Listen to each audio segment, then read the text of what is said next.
बिस्मिल्लाहिर्रहमानिर्रहीम। अस्सलाम वालेकुम वरहमतुल्लाहि वबरकातुहू।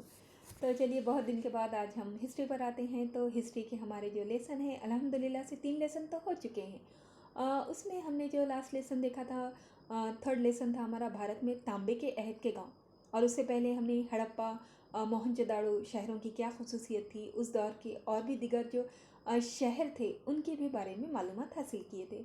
और साथ ही साथ हमने देखा था एकदम इब्तदाई किसान कैसे थे, कहाँ से उनकी इब्तिदा हुई, भारत में कैसे थे, इनके बारे में भी हमने देखा था।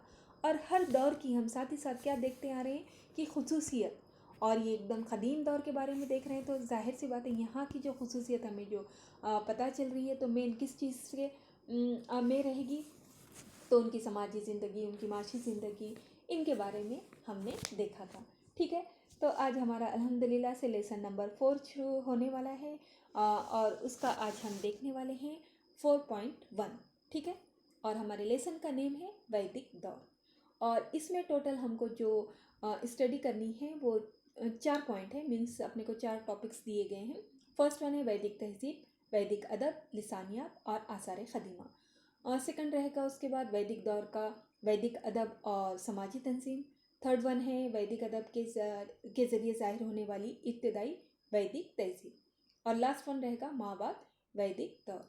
तो आज हम फर्स्ट वन हमारा रहेगा 4.1 वैदिक तहजीब, वैदिक अदब, लिसानियात और आसार क़दीमा। और उसमें देखिए कि किस तरह से यानी कि देखो कैसा है कि तहक़ीक़ जो हुई है, रिसर्च जो हुआ है, कई सालों तक होता रहा है। और उसका नतीजा ये हुआ था, ये जो रिसर्च का काम चल रहा था, तो उससे हड़प्पा तहज़ीब के बारे में मालूमात हासिल हुई थी। हमने देखा है पिछले लेक्चर्स में कि कैसा था, एक दौर ऐसा था कि सारी दुनिया ये समझती थी कि भारत को क़दीम तहज़ीब की विरासत ही नहीं है।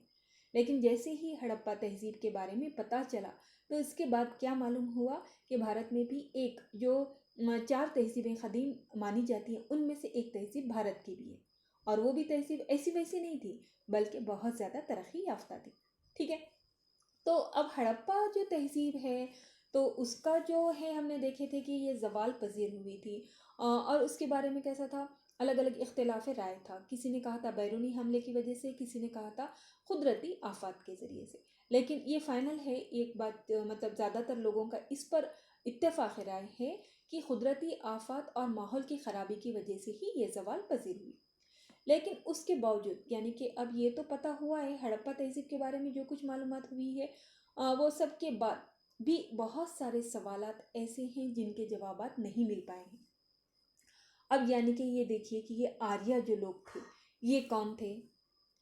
वो कहीं और दिगर मुल्क से आए थे, क्या भारत के ही रहने वाले थे? वो किस मुकाम पर वो लोग आबाद हुए? उनकी एकदम इब्तिदा किस तरह से हुई? हड़प्पा से उनसे कुछ ताल्लुक़ था क्या? ये सब चीज़ें जो थी, अब ये हमको इस लेसन में देखना है। ठीक है, यानी हमने देखा क़दीम किसान के बारे में देखा, इब्तिदाई हड़प्पा मोहनजोदाड़ो तहज़ीब और दिगर तहज़ीबों के बारे में भी देखा। लेकिन अब हम आगे आगे बढ़ते जा रहे हैं। तो अब यहाँ पर कौन आगे हैं? आर्या आगे हैं, वैदिक लोग आगे हैं।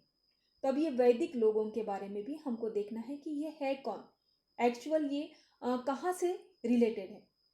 तो इसकी जो मालूमात हासिल हुई है, तो वैदिक लोगों की जो भी मालूमात हासिल हुई है, ज़्यादातर वैदिक अदब के ज़रिए से हुई है। ठीक है, हमारे फर्स्ट पॉइंट है 4.1 वैदिक तहज़ीब में वैदिक अदब, लिसानियात और आसार क़दीमा। तो ये वैदिक अदब है। वैदिक अदब के ज़रिए से ही हमको जो आर्या लोग थे उनके बारे में, उनके ज़िंदगी के बारे में बहुत सारी मालूमात हासिल हुई है।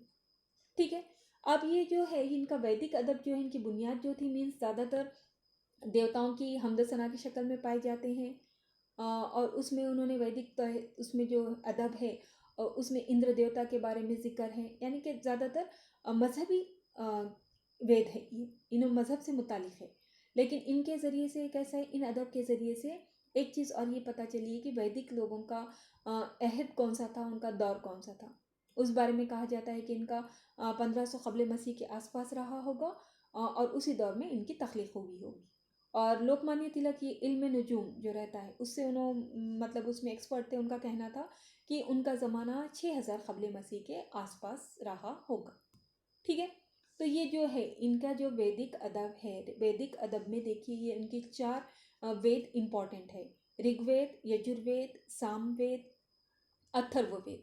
और ये वैदिक अदब है, वैदिक दौर का अदब है, लिटरेचर है।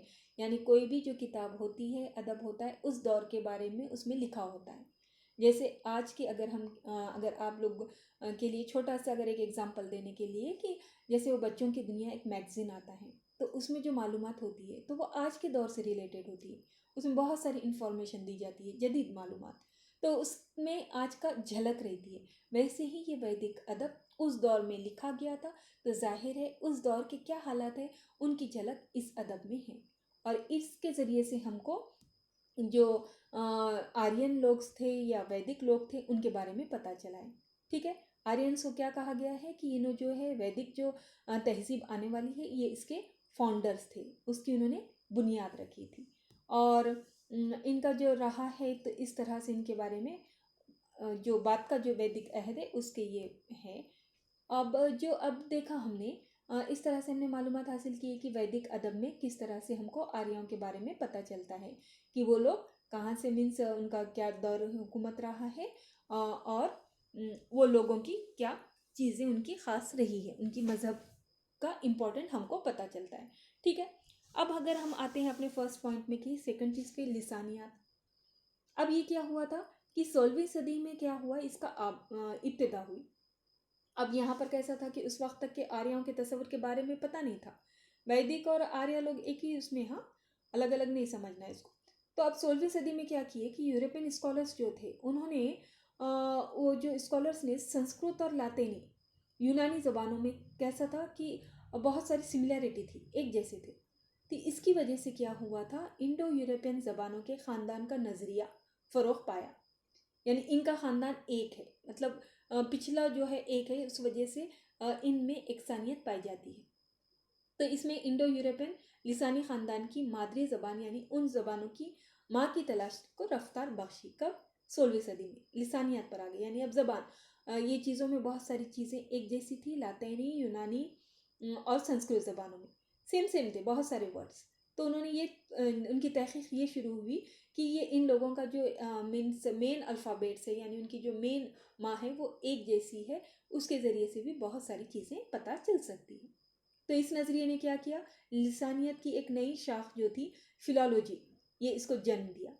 और फ़िलॉलोजी किसे कहेंगे? फ़िलॉलोजी इल्म लिसानियात की उस शाख को कहते हैं जिसमें अल्फाज के मफ़हूम और उनकी सर्फ़ी तारीख़ का मुताला किया जाता है। ठीक है, यानी इसमें अल्फाज के मायने मालूम किए जाते हैं और उनकी पिछले क्या तारीख़ है वो उसका मुताला किया जाता है। अब जब तीनों लैंग्वेजेस एक जैसे हैं, सेम सेम है, तो जाहिर सी बात है उनके पीछे की भी बहुत सारी चीज़ें सेम हो सकती है। तो ये रिसर्च करके इसके ज़रिए से भी मालूमात हासिल करने की कोशिश की गई। और देखो इसी में क्या किया गया, ये लिसानियत में सर विलियम जोन्स जो थे उन्होंने भी इसमें एक अहम किरदार अदा किया। फ़िलॉलोजी में क्या किया जा रहा है, फ़िलॉलोजी में सब उसमें के मेन चीज़ें एक सानियत वाली तलाश की जा रही है और उससे रिजल्ट निकाले जा रहे हैं। ठीक है, और इसमें एक अहम किरदार अदा करने वाले जो थे सर विलियम जोन्स थे। इन्होंने 1784 में एशियाटिक सोसाइटी ऑफ बंगाल की बुनियाद डाली और उसमें उन्होंने संस्कृत के जो है यूरोपीय ज़बान में तर्जुमा करने, उसके बाद उसकी मतलब तसनीफ़ करने का आगाज़ हुआ। ठीक है, यानी इसके ज़रिए से कैसा हुआ कि ये जो ट्रांसलेशन करना, उसमें रिसर्च करना, ये तमाम चीज़ों का आगाज़ हुआ और उसके मालूमात में इजाफ़ा होने को एक रास्ता मिला। तो अब ये कैसा हुआ, ये यहाँ तक कि हमने देखे, समझ गए हो ना आप लोग अच्छे से? ठीक है ना। अब आगे वाला जो है हमारा मीन्स कि इसमें है ना तहकीक, रिसर्च को भी एक फ़रोग़ हासिल हुआ। तो अब वैदिक अदब और आसार क़दीमा। आसार क़दीमा किसे कहेंगे? क़दीम चीज़ों को। वैदिक अदब हमने देख लिए कि उनके ये वैदिक अदब जो थे मज़हब से मुतालिक थे, उस दौर में लिखी गई तहरीरें। अब इनमें क्या किया गया, रिसर्च की गई, और जब रिसर्च की गई तो उससे कुछ नतीजे निकले, और वो जो नतीजे निकले, जो रिज़ल्ट आए, वो देखिए क्या थे। कि उनका ये कहना था कि वैदिक लोग जो थे उनकी आमद कहाँ से हुई, मगरिब से, और उन्होंने अपने साथ मीन्स उन्होंने से तेज़ रफ्तार घोड़े और रथ भी लेकर आए थे और उसका उन्होंने इस्तेमाल भी करते थे। तीरंदाजी का उनको इल्म था, जंग लड़ने की उनकी जदीद टेक्निक थी, जो हड़प्पा लोगों की थी, किले में रहकर वो लड़ते थे, उससे अलग थी और बेहतर थी। उसके बाद हड़प्पा लोग वैदिक लोगों के दुश्मन थे, क्योंकि जो वैदिक अदब है उसमें मिल रहा है उनका जिक्र दस्युओं के तौर पर मिलता है। तो ये तहकीक का नतीजा है, रिसर्च जो की गई उससे क्या पता चला है, कहाँ पर रिसर्च हुई, समझ रहे हो ना आप लोग, अदब में और जो लिटरेचर था उसमें, और जो कुछ आसार क़दीमा में थी उसमें। और ये रिसर्च करने के बाद ये रिज़ल्ट आए कि वैदिक लोग जो है मगरिब से आए, वो लोग घोड़सवारी रथ सवारी करते थे, तीर अंदाजी की टेक्निक से वाकिफ़ थे, जंग की जदीद चीज़ें उन्हें आती थी। ठीक है। और आसार क़दीमा में भी तहक़ीक़ होने से क्या पता चला है कि हड़प्पा तहज़ीब के इलाक़े की दरियाफ़्त हुई, और जो हड़प्पा और वैदिक तहज़ीब का जो बाहमी ताल्लुक़ है, अलबत्ता उसमें उनको एग्जैक्ट नहीं पता चल सका कि क्या रिलेशन रहा, लेकिन ये पता चला है आसार क़दीमा के तहक़ीक़ के नतीजे में कि हड़प्पा का जो इलाक़ा है वो इस तरह से भारत, बलूचिस्तान, ईरान, अफ़गानिस्तान के हिस्सों में रहा है। ठीक है ना। तो ये रहा आसार क़दीमा के मुताले का नतीजा। अब उसके जो है एक और चीज़ ये जो पता चली है कि सप्त सिंधु का एक इलाक़ा हुआ करता था। सप्त सिंधु का इलाक़ा यानी कि इसमें जो है मशरिक़ में है सरस्वती, घग्गर, हाकरा और सिंध और पंजाब की 5 नदियाँ, सतलज, ब्यास, चनाब, रावी, जहलम ने मिलकर एक खित्ता तश्कील दिया था जिसे सप्त सिंधु कहा जाता था। और इनको उन्होंने क्या कहा था, ये इलाक़ा बहुत ज़रख़ेज़ था, इसको खुदा का मुल्क भी कहते थे। और यहाँ पर वैदिक अदब में आर्यों की जो है कहा जाता है कि शायद से वो ये सप्त सिंधु के इलाक़े में रहे हों, लेकिन वैदिक अदब में इनके बारे में असल सरज़मीन कौन सी है उसके बारे में कहीं जिक्र नहीं मिलता, और ना वो बाहर से आए इसके बारे में मिलता है। ठीक है। तो अब जो है अब चंद स्कॉलर्स का कहना है कि सप्त सिंधु का इलाक़ा ही जो था वो वैदिक लोगों का इलाक़ा रहा है, लेकिन अभी भी जो है इसके ऊपर रिसर्च जारी है। एक तो इस चीज़ पर कि इनका एग्जैक्ट मुकाम लोकेशन कौन सा है, सेकंड ये कि हड़प्पा और आर्या लोग एक ही थे या ये दोनों दुश्मन थे, या इनमें जंग हुई थी, आखिर क्या हुआ था, लेकिन इनके अभी भी जवाब नहीं मिल पाए हैं। क्यों नहीं मिल पाए हैं इसका भी हमें पता है कि हमने देखा है कि जो चीज़ें दरियाफ्त हुई, लिखी हुई, तो वो तहरीरें आज तक पढ़ी नहीं जा सकी। अगर वो तहरीरें पढ़ ली गई तो बहुत सारे ये जो अनसुलझे सवाल हैं उनके जवाबात मिल जाएंगे। ठीक है। तो इस तरह से आज हमने देखा है 4.1 में हमने किसके बारे में मालूमात हासिल की है। अब वैदिक लोग, अब हम आ गए हैं वैदिक लोगों की तरफ। तो अब इसमें हमने क्या देखा कि वैदिक लोगों के बारे में हमको जो मालूमात हो रही कहाँ से हो रही, उनके लिटरेचर के ज़रिए से, वैदिक अदब के ज़रिए से। सेकंड कहाँ से मालूमात हासिल किए, लिसानियात के ज़रिए से। थर्ड वन हमने कहाँ से, आसारे क़दीमा के ज़रिए से। और उसमें से हमने देखा है कि रिसर्च होने की वजह से क्या रिजल्ट आए कि ये लोग जदीद जंग की टेक्निक से वाकिफ़ थे और घोड़ों का, रथों का इस्तेमाल करते थे। और उसके साथ ही साथ आसार क़दीमा की जो तहक़ीक़ हुई है उससे ये भी एक पता चला था, यानी कि एक स्कॉलर्स का कहना है कि सप्त सिंधु का एक इलाक़ा था और ये लोग वहाँ पर रहे होंगे, लेकिन आज भी कुछ सवाल अनसुलझे ही है। ठीक है। तो अल्हम्दुलिल्लाह से हमारा 4.1 कंप्लीट हो गया आज का। इंशाल्लाह ताला हम नेक्स्ट वाला जो है 4.2 नेक्स्ट लेक्चर में देखेंगे।